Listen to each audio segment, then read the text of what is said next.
Hi friends, welcome back to my channel. ಇವತ್ತು ಗೋಡಂಬಿ ಹಣ್ಣಿನ ಜ್ಯೂಸ್ ಮಾಡ್ತಾ ಇದ್ದೀನಿ. ಆರೋಗ್ಯಕ್ಕಂತೂ ತುಂಬಾ ಒಳ್ಳೆಯದಿದು.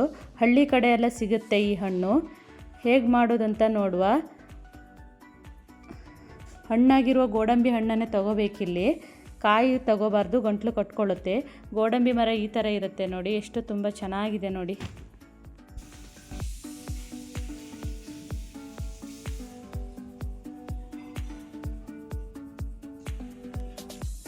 ಇಲ್ಲಿ 3 ಗೋಡಂಬಿ ಹಣ್ಣನ್ನು ತಗೊಂಡಿದ್ದೀನಿ. ಬೀಜ ಎಲ್ಲ ತೆಗೆದ್ಬಿಟ್ಟು ಈಗ ಜ್ಯೂಸ್ ಮಾಡ್ತಾಯಿದ್ದೀನಿ. ತೊಳೆದು ಈ ಥರ ಕಟ್ ಮಾಡಿ ಇಟ್ಕೊಂಡಿದ್ದೀನಿ. ಒಂದು ಮಿಕ್ಸಿ ಜಾರಿಗೆ ಈಗ ಎಲ್ಲ ಹಾಕ್ತಾಯಿದ್ದೀನಿ.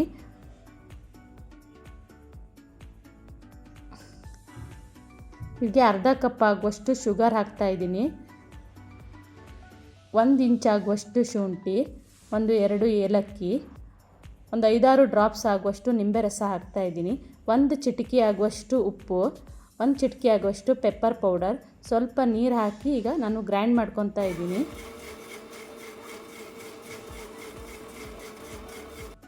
ಈಗ ಜ್ಯೂಸ್ ರೆಡಿಯಾಗಿದೆ. ಇದು ಗಾಳಿಸ್ಕೋಬೇಕಾಗತ್ತೆ.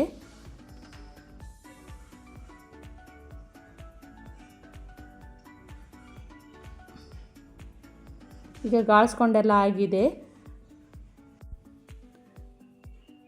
ಈಗ ಐಸ್ ಕ್ಯೂಬ್ ಹಾಕ್ಬಿಟ್ಟು ನಾನೀಗ ಸರ್ವ್ ಮಾಡ್ಕೊತಾ ಇದ್ದೀನಿ. ಈ ಥರ ಗೇರು ಹಣ್ಣು ಸಿಕ್ಕಿದಾಗ ಜ್ಯೂಸ್ ಮಾಡ್ಕೊಂಡು ಕುಡೀರಿ, ತುಂಬಾ ಚೆನ್ನಾಗಾಗುತ್ತೆ ಇದು. ಗೇರು ಹಣ್ಣಿನ ಜ್ಯೂಸ್ ಇಷ್ಟವಾದರೆ ಲೈಕ್ ಮಾಡಿ, ಸಬ್ಸ್ಕ್ರೈಬ್ ಮಾಡಿ, ಫ್ಯಾಮಿಲಿ ಫ್ರೆಂಡ್ ಜೊತೆ ಶೇರ್ ಮಾಡಿ. Thank you for watching.